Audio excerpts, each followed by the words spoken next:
Hello बच्चों, तो चलिए इस प्रश्न को पढ़ते हैं। ज्ञात कीजिए लिमिट x अग्रसित है शून्य की ओर, वर्गमूल 1 + x + x² - 1/x। तो यहाँ पे देखो, हमें इस सीमा का मान ज्ञात करना है।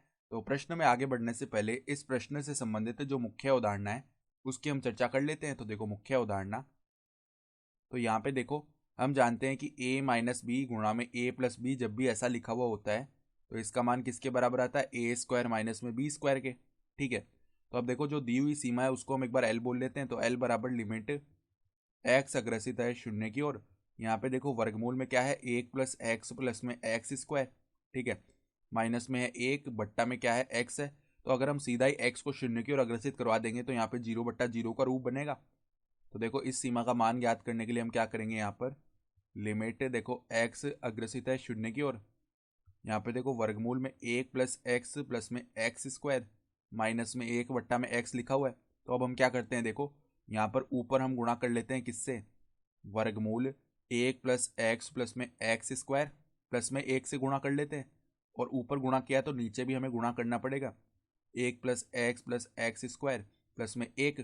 ठीक है, तो ऐसा करने से क्या होगा, देखो ऊपर a-b गुणा a+b इस प्रकार का रूप बन रहा है, तो वो तो a² माइनस b² बन जाएगा। तो देखो लिमिट x अग्रसित है शून्य की ओर, यहाँ पे देखो वर्गमूल 1 + x + x² इसका वर्ग किया तो वर्गमूल हट जाएगा, तो 1 + x प्लस में x² माइनस में 1 का वर्ग 1 ही हो जाएगा, बट्टा में देखो यहाँ पर x गुणा में क्या आ रहा है, वर्गमूल 1 + x प्लस में x² प्लस में 1, ये पूरा पद आ रहा है। ठीक है, तो यहाँ पर देखो 1 से ये 1 क्या हो गया, शून्य हो गया। ठीक है, फिर ऊपर से हम x को उभयनिष्ठ निकाल लेंगे। ठीक है, तो लिमिट x अग्रसित है शून्य की, और यहाँ से अगर x को उभयनिष्ठ निकाल लिया तो 1 + x बच जाएगा अंदर, और बट्टा में क्या है x, अंदर क्या बचा हुआ है, 1 + x प्लस में x²।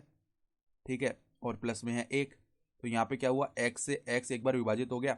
अब बचे हुए पद में हम x को शून्य की ओर अग्रसित करवा लेते हैं। तो देखो l का मान क्या बना, l बराबर में ऊपर देखो यहाँ पर 1 प्लस में x है तो 1 प्लस में 0, बट्टा में देखो क्या बन जाएगा, वर्गमूल 1 + x + x² है तो ये तो 1 ही आएगा, तो वर्गमूल 1 प्लस में 1, तो वर्गमूल 1 प्लस में 1, तो इसका मान देखो 1 बट्टा में यहाँ पे 2 आ जाएगा। ठीक है, ये बन गया और यही हमारा क्या हो जाएगा, उत्तर हो जाएगा। तो सीमा का मान क्या आ गया, 1/2 आ गया।